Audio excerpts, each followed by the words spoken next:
তাই আন্দোলনের কোনো নির্দিষ্ট সময়সীমা নেই। আন্দোলন ততদিন পর্যন্ত চলবে যতদিন পর্যন্ত এই ইউআইইউ এর সঠিক সংস্কার না হবে। এবং ইউআইইউ শুধু একটা ইউনিভার্সিটি, ইউআইইউ হচ্ছে এই আমাদের পুরো প্রাইভেট ইউনিভার্সিটিতে প্রত্যেকজনের রিপ্রেজেন্টেশন আজকে এই জায়গায় এসে দাঁড়াইছে। এখানে আমাদের বর্তমানে আমাদের ইউআইইউ এর যেসব শিক্ষার্থীবৃন্দ রয়েছে তারা দীর্ঘ 3 থেকে 4 মাস যাবত অনেক ধরনের আন্দোলন সংগ্রাম করার পরেও তাদের যে যুক্তিযুক্ত দাবিগুলো সেগুলো মেনে নেওয়া হয়। পরবর্তীতে যখন তারা একটা কঠোর দাবি জানানোর পরে ইউনিভার্সিটি কমিশন একটা কমিশন স্বাধীন তদন্ত কমিশন গঠন করল। তদন্ত করার পরে যে আন্দোলনকারী শিক্ষার্থী যারা যুক্তিযুক্ত দাবিগুলো জানিয়েছিল তাদেরকে ইউনিভার্সিটি রাস্টিকেট করার সিদ্ধান্ত নিল এবং তাদেরকে বললো আপনারা আপনাদের অভিভাবককে আনেন, আমরা তাদের সাথে কথা বলি।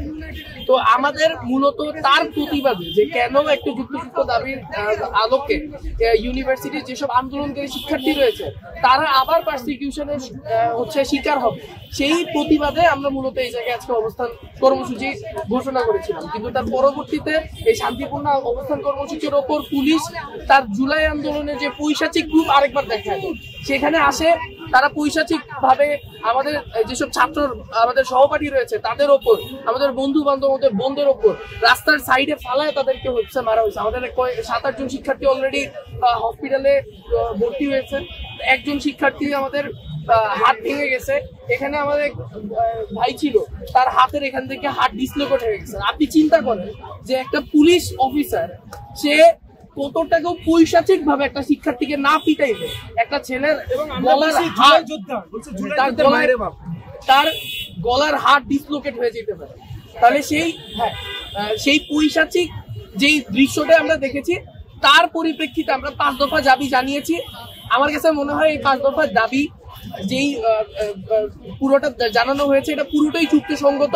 আপনারা বললে সেই 5 দফা দাবিটা আমরা অফিসিয়ালি পরবর্তীতে আবার নতুন করে পড়ে শোনাবো, সমস্যা নাই। তবে এখন 5 দফা দাবি নতুন করে পড়ে শোনানোর কিছু নাই। তার ভিতরে 2-1টার ভিতরে আমরা খুবই জেনারেল ভাই, আমরা বলছি যে আমাদের 15% ভ্যাট যেটা আছে সেটাকে কর্তন করে দিতে হবে।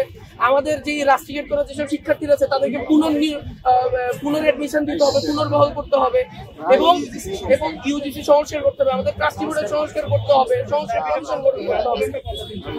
তাই আন্দোলনের কোনো নির্দিষ্ট সময়সীমা নেই। আন্দোলন ততদিন পর্যন্ত চলবে যতদিন